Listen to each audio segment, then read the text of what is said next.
Pero bago po mangyari ang mga ganyang klaseng usapan, ulitin lang po natin ha mga kababayan, baka naman pwede mag-subscribe na po kayo kasi sa mga nanonood, 52% hindi nakasubscribe. Pero alam nyo ha, nakita ko yung statistics ha, medyo umaangat na po ito. Marami na po ang nanonood na nakasubscribe. Pero kung maaari pa, yung iba pa, yung remaining na nanonood, baka naman pwede hong tayo mag-subscribe. Okay, ito na nga, pag-usapan na po natin.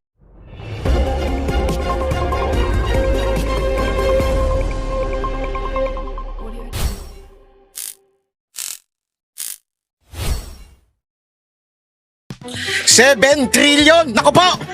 Yan po ang budget na hinihingi ni Marcos sa Kamara. Naku, patay tayo dyan. At ang karamihan doon ay mapupunta sa DPWH. Naku, alam na natin yung ganyan. Alam na natin kagad yan, mga kababayan. Naku, eto di ba kung maaalala ninyo, sinabi ho ito mismo ni pangalan nito, nakalimutan ko tuloy. Yung ating kaibigan na political analyst, yung talaga nga namang dekadang political, hindi yung mga nawalan ng trabaho hindi yun. Ito ho'y matindi ang nangyayari dahil alam nyo, sabi nga nila, itong susunod na budget, yung 2027 budget, yan po ang gagamitin sa eleksyon. Ako. Alam nyo na, yung mga tupad-tupad, ayeks-ayeks at kung ano-ano pang abuluyan na pinamimigay nitong administrasyon para manalo ang kanilang kandidato. At ito pa, matindi. Para sa kaalaman ninyo, ito. Alam nyo ba, tatanggalin ang balakid? Nako! Sino ang balakid? Sino ang balakid sa kanilang plano? Hulaan ninyo. Walang iba kung hindi si VP Sara Duterte at ang kanyang mga kaalyado. Nako! Kaya nga po, si VP Sara Duterte, since palpak po yung kanilang impeachment ngayon, talaga nga namang nagmumukha na silang tanga doon. Entertainment na boring. Grabe, ganun na lang ang nangyayari ngayon dyan sa Senado, sa impeachment trial. Wala na akong nanonood dahil wala namang bago. Wala namang masasabi nating pasabog. Asan na yung pasabog nila? Basta alam ko may sabog sa Malacanang. Pero yung pasabog, wala. As in, wala pong pasabog. At ito matindi, mga kababayan. Dahil walang pasabog doon, gagawa sila ng pasabog ngayon. Ako? Ipakukulong nila si VP Sara Duterte. Paano? Sa pamamagitan ng kaso sa labas. Since hindi nila mapatunayan sa impeachment court at hindi nila makontrol ang lahat ng senador, doon sila sa kontrolado nila. So ang DOJ nagsampa ng kaso ng grave threat kay VP Sara Duterte. Mantakin mo, Brad. Ang tagal na niyan. Ang tagal na niyan. Ngayon nyo lang isasampa sa kalagitnaan ng impeachment. Bakit? Yung timing nyo talaga kakaiba. Parang yung timing nila doon sa kay Senator Cayetano, di ba? Yung palpak na timing ni Matibag doon sa, alam mo yun, yung ano ba tawag doon sa SEA Games, di ba? Doon sa SEA Games, di ba alam naman natin na matagal na yung nagkaso yan, ni-clear na ho ng ombudsman noon. At the same time, hindi ho si Cayetano yun. Biglang uungkatin ni Matibag. Oy, naku. Kasi may balita ako may balita talaga ako Si Matibag daw ay talagang pikon na pikon dito kay Cayetano. Kasi kahit anong gawin po nito ni Matibag, hindi niya ho talaga matalo pagdating ho sa si Cayetano. Alam naman po natin, napakatalino itong mamang to na si Cayetano. Kaya ho pikon na pikon kasi sobrang yabang po niya yung Matibag na yan. Oo, sobrang yabang niya na feeling niya talaga kontrolado niya yung lahat ng bagay. Feeling niya talaga siya ang may control. Ang hindi niya maunawaan, yung kanyang control, 2 years na lang. 2 years ka na lang, boy. After 2 years, magbakasyon na kayo ng asawa nyo. Ng asawa mo. Asawa nyo tuloy. Asawa mo. Sa ibang bansa. Sure ako, meron kang kalalagyan. Baka sabihin nyo ba, nagbabanta ako. Hindi ibig sabihin ng kalalagyan. Ibig sabihin, malamang sa malamang, kakasuhan ka. Dahil sa mga kabalastugan pinagagawa mo. Diba? So, ibig sabihin lang noon, mga kababayan, kung ikaw ay kakasuhan ng kabalastugan, alam na natin mangyayari. Ikaw ay tatakbo. At daladala nyo na kung ano man ang kinita ninyong mag-asawa. Kasi balita ko, may balita ako Di ko alam pero may balita ako.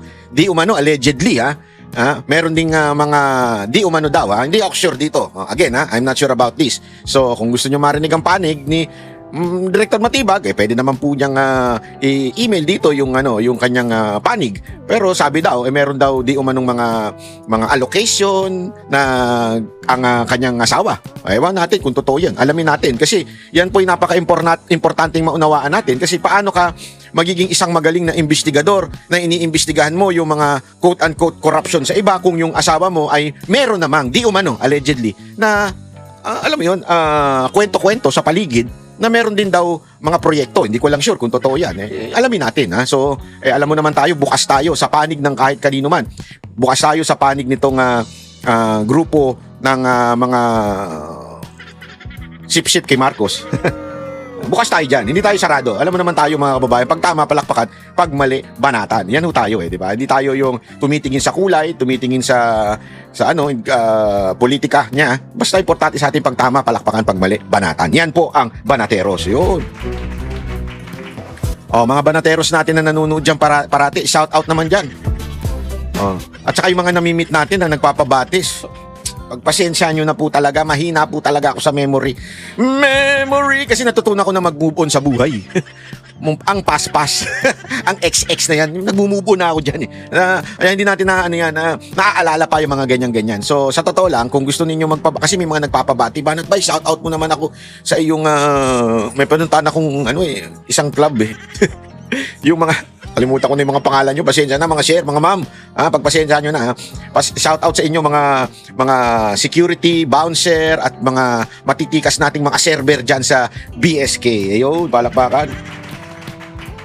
Shout out naman shout out sa inyo po. Thank you very much po sa inyong serbisyo sa akin pag nandyan po tayo. Maraming salamat at sa susunod isulat nyo na lang yung pangalan kasi makakalimutin po talaga ako Walang biro. Alam mo yung minsan nakakalimutan ko asa na yung sombrero ko na nakasuot na pala. Yung mga ganun ba? Ewan ko, ako lang po ba o kayo rin mga matatanda ganun din? Maraming matatanda ganun Nakakalimutan. Asan yung salamin ko? Yung suot-suot mo na? Di ba? Minsan talaga ganun. Pagpasensya nyo na, medyo para lang sa kaalaman ninyo, 50 na po ako at mukha lang bata. Dahil walang stress sa buhay. Pero, pagpasensya nyo na. Eto, pag-usapan natin itong limpak na salapi. Nako! Nananakawin na naman ng gobyerno. Grabe, hanggang kailan kaya pag nanakaw ng gobyerno na ito sa atin, Sobrang nakakadismaya na. Ewan ko kung yan ba ano pa ba? Yan pa ba ay tawag dito? Yan pa ba ay makatarungan para sa atin? Alam mo yung, loob-loob ko nga. Ito, imagine niyo sa mga bansang napupuntahan ko, sa Japan, China, Thailand, lahat, yung sa Europa, napupuntahan natin yan. Sa Canada, sa Amerika, di ba, sa UK. Alam mo, ang issue sa kanila hindi naman, hindi ko sinasabing zero corruption sila, walang bansang zero corruption. Pero hindi ko sila nagrereklamo pag mataas ang tax. Alam mo yun, marami sa kanila nagsasabi, alam mo, ang taas ng tax sa amin dito, grabe yung tax sa amin. Pero kailan kasi nakikinamang naman kami. Yun ang mga kadalasan sinasabi sa akin ng mga Pilipino Okay lang, mataas ang tax dito, at least nararamdaman naman namin. Alam mo ba, ganyan, nung nagkasakit ako, ganito, wala kang binayaran, bla bla bla. Yung nagkaroon ng problema, ganito, wala akong binayaran. Mga ganun, sabi ko, kailan kaya natin mararamdaman yun, yung dito kasi survival. Bakit kanyo? Kasi kahit ako meron tayong tinatawag na emergency funds, di ba? Siyempre, pagka nagkakaedad ka na, lalagay ka ng emergency funds. Yan, dapat di mo babawasan yan. Hindi dapat bababayan sa certain amount, di ba? Para may emergency fund ka. Bakit? Kasi wala ka ng mga asahan sa gobyerno PhilHealth. Kaya ninakaw na nila yung pera Inilipat nila kung saan-saan Korte, Supreme Court yan, nagagalit na ba't yung nilipat yung pera dyan Ito okay lang sana ilipat kung sobra. Okay lang, di ba? I mean, sobra ang dami nyo nga ospital na hindi nababayaran Tapos maglilipat pa kayo? Ano katarantaduhan yun, di ba? So, iyon yung nararamdaman. Tapos ngayon, kakagawa lang ng EDSA, sira na kagad.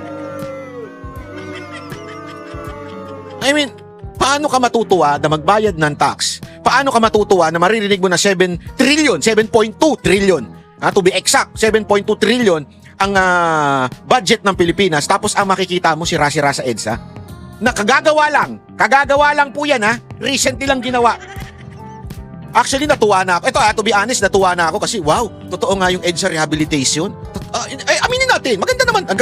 Nagkaroon ng magandang, kasi nagmumotor ako ramdam ko yun Pag mumotor, sa mga kotse kasi hindi mo masyado ramdam yan. Pero pag nagmumotor ka, ramdam mo talaga yung ganun dyan pagka, makikita mo, talagang dire-diretso na, panalo Walang biro, sabi ko, aba. Tapos makikita mo, may walkway na talaga. May pedestrian na. Okay yun. Tapos, nung nakita ko, isang malupit na ulan lang.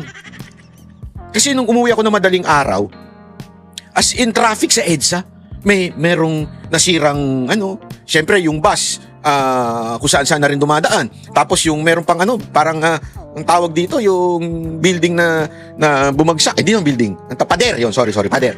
Diba? Sabi ko, ito yung rehabilitation. Sa simula lang pala maganda, di ba? Sa simula lang pala maganda, parang parang TikTok. Bakit? Marami sa TikTok maganda pag nakita mo sa personal. Anyari? Totoo. Hindi.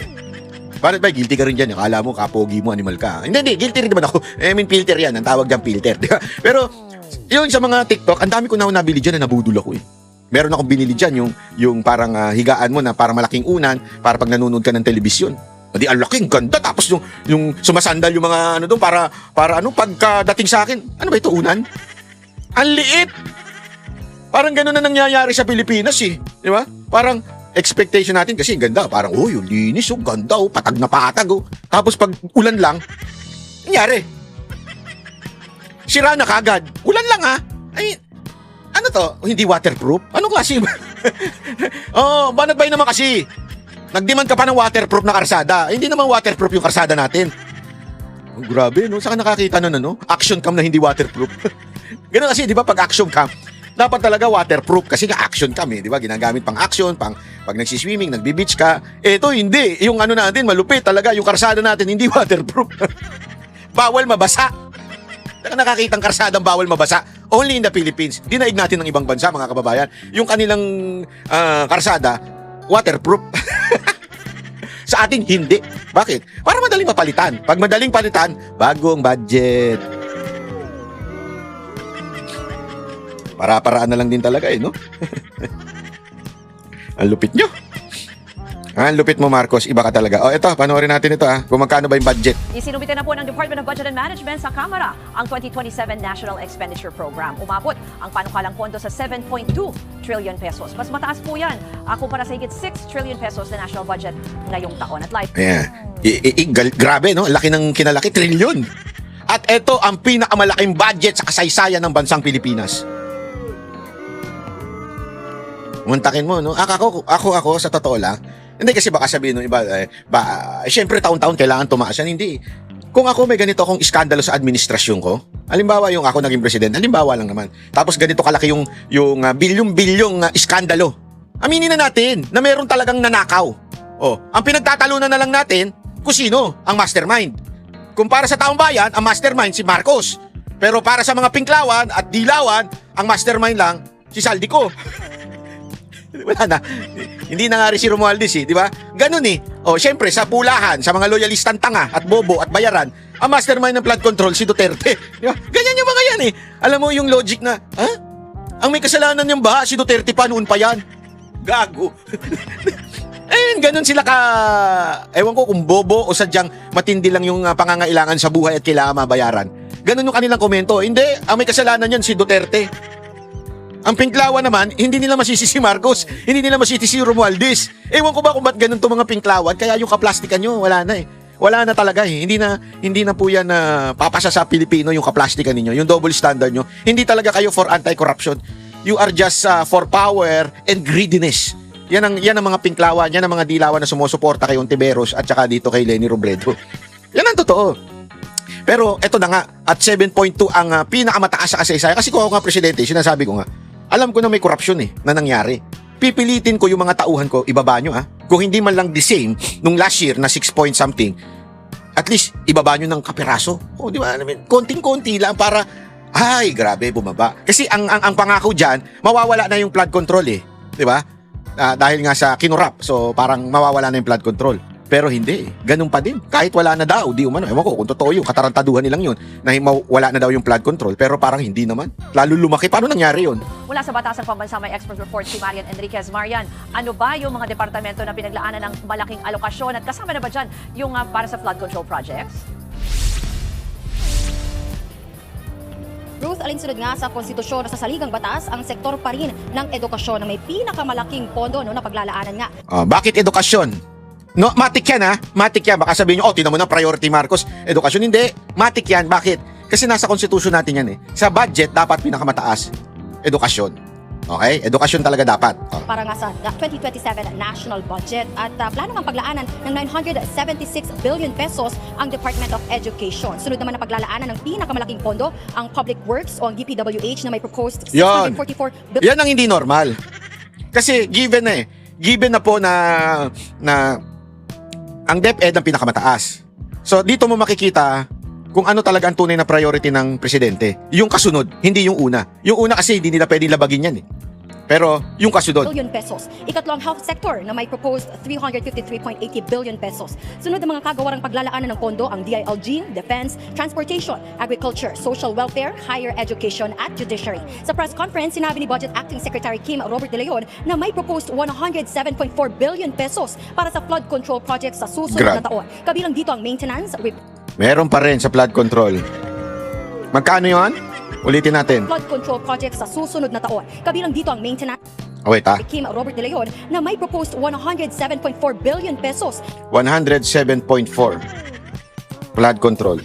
107.4. 107.4. Makalimutan ko na naman. para sa flood control projects sa susunod na taon. Kabilang dito ang maintenance, repair, rehabilitation at improvement ng mga existing infrastructures. Git niya, kinailangan daw ibalik at mapondohan muli ang mga ito sa susunod na taon dahil hindi may tatanggi ang kahalagahan ng pagkakaroon ng maayos na flood control projects para maiwasan ang mga pagbaha. Matatandang hindi naglaan ng pondo para sa flood control projects ngayong taon kasunod ng mga nadiskubring anomalya at korupsyon. Narito ang paliwanag ni DBM Acting Secretary Kim Robert De Leon.